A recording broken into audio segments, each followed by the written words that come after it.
नमस्कार बच्चों, आज आपका कार्यपत्रक 15 आया हुआ है। तिथि है 9/8/2021 और विषय है हिंदी।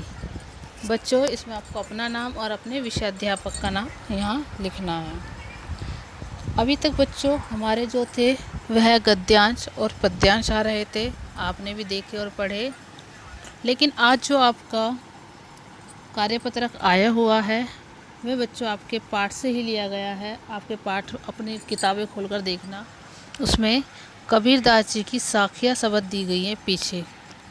पहला आपका गद्य खंड है, फिर पद्य खंड है। पद्य खंड में कबीरदास की साखियाँ और शब्द दी हुई है, उसी से पद लिए गए हैं और उसी के पद के बारे में आज आपका कार्यपत्रक आया हुआ है। ठीक है, तो आओ पढ़ते हैं, जानते हैं कि क्या है कार्यपत्रक में आज के। मान सरोवर सुभर जल, हंसा केली कराही, मुक्ता फल मुक्ता चुगे, अब उड़ी अनंत न जाही। ये पहला पद है। दूसरा है, प्रेमी ढूंढत मैं फिरो, प्रेमी मिला न कोई, प्रेमी को प्रेमी मिले, सब विष अमृत होए। तो यहाँ आपके दो पद थे। अब इन दोनों पदों की व्याख्या भी इन्होंने दी हुई है, शब्दार्थ भी दिए हुए हैं। शब्दार्थ पहले हम इसके जान लेते हैं कि किस शब्द का क्या अर्थ है। जैसे कि यहाँ मानसरोवर है। मानसरोवर बच्चों, आपने जगह का नाम सुना होगा। मानसरोवर ये वही है जो हिमालय पर्वत में स्थित एक झील है, आपकी पवित्र झील, मानसरोवर झील सुनी होगी आपने, है ना। उसके बाद है सुभर। सुभर मतलब अच्छी तरह से भरा हुआ, जो झील है वो अच्छी तरह से भरी हुई है। ठीक है। उसके बाद है केली। केली मतलब क्रीड़ा करना या खेल खेलना कोई भी। फिर मुक्ताफल मतलब मोती। ठीक है, अब मैं इसकी व्याख्या आपको समझा देती हूँ कि ये क्या कहना चाह रहे हैं। कि मान सरोवर सुभर जल, हंसा केली कराही। इसके द्वारा कबीरदास जी कहते हैं कि जो मानसरोवर की झील है वो जल से अच्छी तरह से भरी हुई है और इस प्रकार से भरी हुई है कि वहाँ पर जो हंस है वो क्रीड़ा कर रहे हैं, अर्थात खेल रहे हैं। ठीक है, जैसे यहाँ भी दिया हुआ है कि हंस भली प्रकार जल से भरे हुए मानसरोवर में क्रीड़ा कर रहे हैं, खेल रहे हैं और वहाँ के मोतियों को चुग रहे हैं। और मुक्ताफल मुक्ता चुगे, मुक्ताफल मोती, मुक्ताफल जो है वहाँ हंस वो मोती चुग रहे हैं, है ना। अब उड़ी अनंत न जाए, और उनका कहीं भी उड़कर जाने का मन नहीं है। इन दोनों लाइन के द्वारा यहाँ पर बताया गया है कि जो हंस है वो एक भरी हुई झील है पानी की, और उस झील में से मोती चुगते हैं और वहाँ क्रीड़ा करते हैं, खेलते हैं। और इन सब कार्यों के बाद उन हंसों का वहाँ से उड़कर जाने का दिल नहीं करता। तो इन दोनों लाइनों के द्वारा कबीरदास जी ये कहना चाह रहे हैं कि जो हंस है वो हंस नहीं है, वो इंसान है, हंस रूपी जीव है। और जो मानसरोवर है वो झील नहीं है, वो ईश्वर है, परमात्मा है।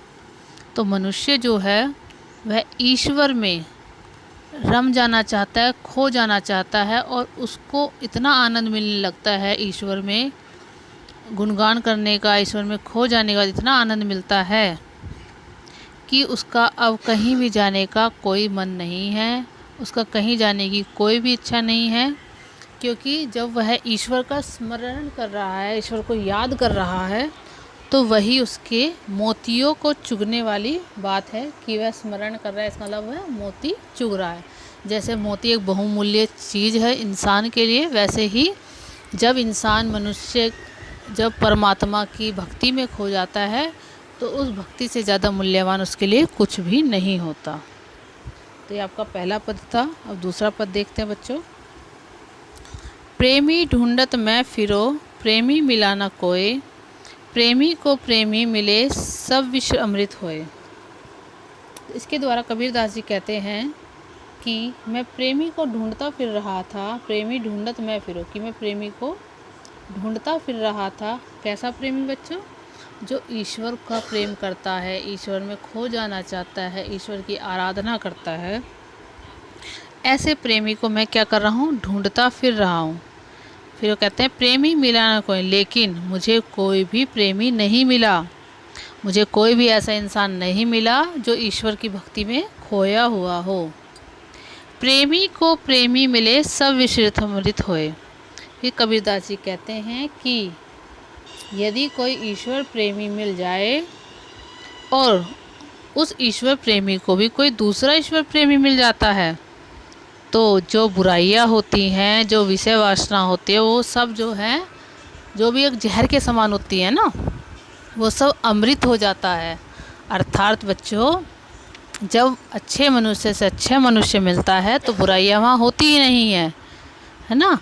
जब अच्छा इंसान बुरे से मिलेगा तो कुछ बुराइयां भी मिलेगी, कुछ अच्छाइयाँ भी मिलेगी। लेकिन जब बुरा व्यक्ति से मिलेगा तो सिर्फ बुराइयाँ ही मिलेगी। उसी प्रकार से जब अच्छा व्यक्ति से अच्छे व्यक्ति से मिलेगा तो सिर्फ अच्छाइयाँ ही मिलेगी। इसलिए वो कह रहे हैं कि जब ईश्वर प्रेमी ही ईश्वर प्रेमी को मिलेगा तो जितनी भी बुराइयाँ हैं, जितनी भी विषय वासनाएँ हैं, वो सब विष है, जहर है, वो सब अमृत के समान हो जाएंगी।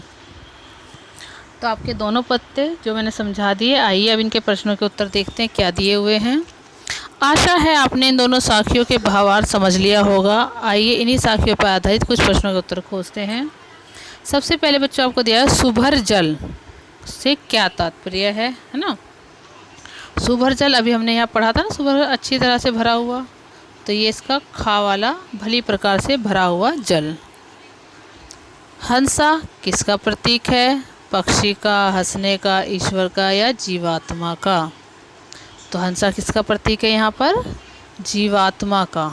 ठीक है, पक्षी मत लगा देना क्योंकि यहाँ जीवात्मा की बात हो रही है। जो हंस रूपी जीवात्मा है वो मानसवर रूपी ईश्वर रूपी जल में खो जाना चाहता है, तो यहाँ जीवात्मा का प्रतीक है ना। तीसरा है यहाँ विष से क्या तात्पर्य है, तो विष मतलब बुराइयाँ। ये बोला था ना, ईश्वर प्रेमी से मिलेगा तो सारी बुराइयाँ ख़त्म हो जाएंगी और विष जो है वो अमृत के समान बदल जाएगा। तो यहाँ विष से तात्पर्य है बुराइयों से। फिर उसके बाद यहाँ प्रेमी किसको कहा गया बच्चों, तो प्रेमी किसको कहा गया है, व्यक्ति को कहा गया है, मनुष्य को।